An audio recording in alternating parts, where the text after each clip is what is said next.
कोणाला तरी मित्राला सांगायचं, बाबा आधुनिक भारताचा इतिहास पाठवून दे ग्रोवरचं, किंवा एखादं पुस्तक मागवलं तर मग ते नागपूर किंवा पुणे किंवा औरंगाबाद कुठून तरी ते गडचिरोलीला पोहोचायचं. गडचिरोलीला माझे एक मित्र होते धीरज म्हणून, आणि दुसरे एक चन्नावार म्हणून होते, त्यांच्या घरी पोहोचायचं पुस्तक.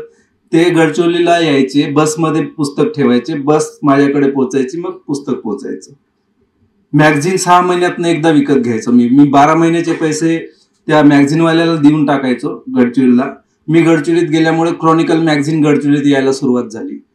त्याला पैसे देऊन टाकायचो. मला हे 12 महिन्याचे ऍडव्हान्स पैसे मी जेव्हा येईल तेव्हा मला एकत्र देऊन टाकायचं. दर महिन्याचं मॅगझिन तो माझ्यासाठी लावून ठेवायचा, मी जायचो उचलून आणायचो. अशा पद्धतीचं प्रिपरेशन माझं तिथं होतं.